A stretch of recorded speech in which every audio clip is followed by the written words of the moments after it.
Assalamualaikum warahmatullahi wabarakatuh. Izin memperkenalkan diri, nama saya Deden Sukmanugraha dari Prodi Penjas Fakultas APIK semester 3. Di sini saya akan menjelaskan etika berpolitik dan pengambilan kebijakan. Nah, selanjutnya ada pengertian etika berpolitik.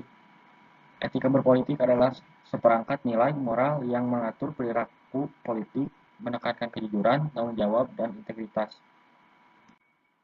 Selanjutnya ada prinsip-prinsip etika berpolitik. Satu, ada transparansi dalam proses politik. Transparansi dalam proses politik ini seperti keterbukaan informasi dan proses pengambilan keputusan politik kepada publik secara jelas, jujur, dan dapat diakses, dengan bertujuan agar masyarakat dapat mengetahui bagaimana kebijakan dibuat, siapa yang terlibat, dan apa alasan dari setiap keputusan. Nah, selanjutnya ada akuntabilitas dalam setiap keputusan. Jadi setiap keputusan yang dibuat, baik oleh individu, organisasi, maupun pemerintah, harus dapat dipertanggungjawabkan secara jelas, terbuka, dan berdasarkan aturan yang terbukti sah. Pengambilan keputusan wajib menjelaskan alasan, proses, dan konsekuensi dari keputusan tersebut kepada pihak yang berkepentingan maupun publik. Selanjutnya ada keadilan dalam memperlakukan masyarakat.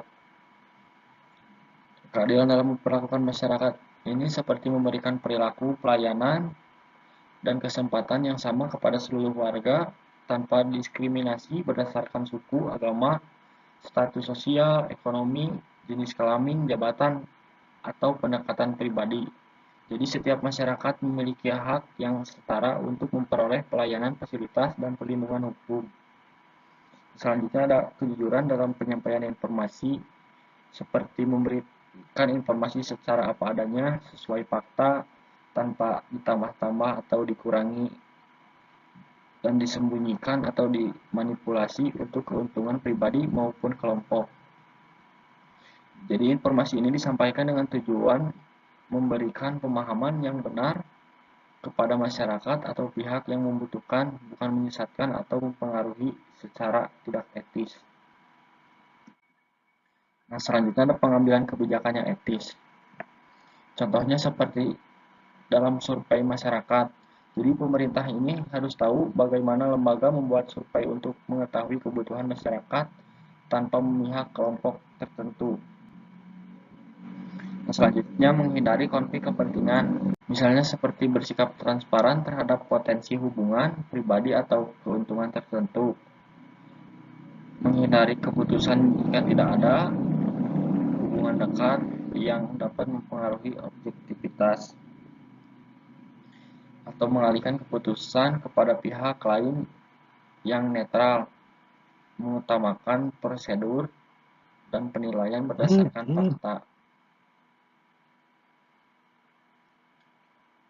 Nah, selanjutnya di sini ada berdasarkan data dan kajian menyeluruh, seperti keputusan, kebijakan, atau pendapat dibuat setelah melalui proses pengumpulan informasi yang lengkap, analisis yang mendalam, serta mempertimbangkan berbagai aspek yang relevan, bukan hanya berdasarkan asumsi, emosi, atau kepentingan pribadi. Yang selanjutnya ada menghargai hak dan suara masyarakat. Jadi menghargai hak dan suara masyarakat ini seperti memberikan kesempatan kepada seluruh warga untuk menyampaikan pendapat, aspirasi, kritik, dan kebutuhan mereka tanpa diskriminasi, serta memastikan bahwa suara tersebut benar-benar didengar dan dipertimbangkan dalam proses pengambilan keputusan. Nah, masyarakat ini diperlakukan bukan sebagai objek, tapi sebagai pihak yang memiliki hak dalam menentukan arah kebijakan publik. Nah, selanjutnya ada tantangan etika dalam politik seperti korupsi dan penyalahgunaan kekuasaan.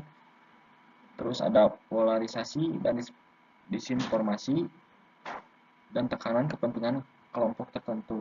Selanjutnya ada penutup. Etika politik sangat penting untuk menjaga kualitas demokrasi. Pengambilan kebijakan harus selalu mengutamakan moralitas dan kepentingan publik. Sekian presentasi dari saya. Mohon maaf apabila ada kekurangan. Assalamualaikum warahmatullahi wabarakatuh.